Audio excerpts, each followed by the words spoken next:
C'est devant les membres de l'association Oligui doit rester, ODR, que le président Mvo Eban Olivier, soldat indéfectif de la vision du CTI, piloté par le général de brigade Brice Clotaire Oligui Nguema, après le vent du 30 août 2023, se positionne déjà dans l'environnement associatif à travers cette énième déclaration devant la presse le samedi 3 août 2024 en Zayon, 6e arrondissement de la commune de Libreville. Nous sommes convaincus que nos autorités politiques et militaires partagent cette vision et qu'elles travaillent sans relâche pour atteindre cet objectif commun. Nous soutenons leur volonté d'appliquer des politiques économiques solides qui encouragent l'investissement et favorisent la croissance. Ces mesures permettront, à n'en point douter, de créer de nouveaux emplois et d'améliorer les conditions de vie de nos concitoyens.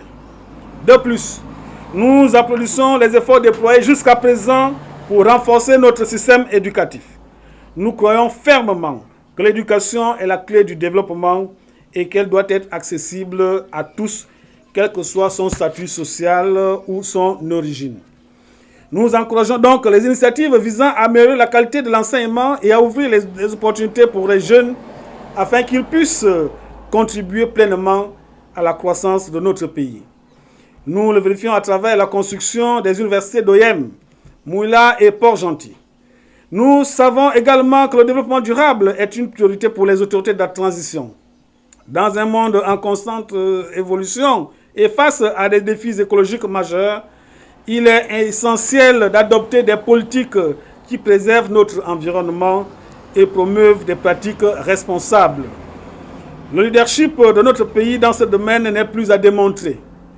Face à ces nombreux défis, nous appelons à une plus grande participation citoyenne.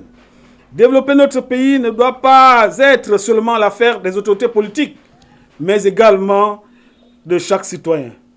Nous souhaitons donc l'implication de chacun à proposer des solutions en vue d'améliorer notre société. Ainsi, considérant le respect des engagements pris par les autorités à exécuter le chronogramme de la transition, notamment la mise en place des institutions de la transition contenues dans la charte, l'organisation avec succès du dialogue national inclusif, etc.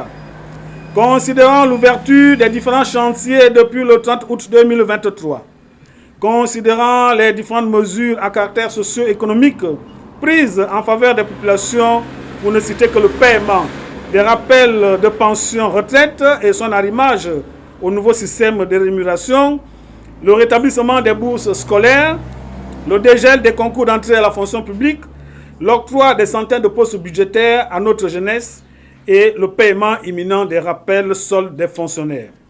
Considérant enfin que le vote est le premier mode d'action et le plus simple en démocratie qui permet d'influencer les décisions politiques futures, nous, membres de l'association Oligui doit rester, invitons très humblement toute la population gabonaise à choisir le oui au prochain référendum afin de bâtir ensemble le nouveau Gabon tant rêvé par nos ancêtres avec l'avènement d'une nouvelle constitution.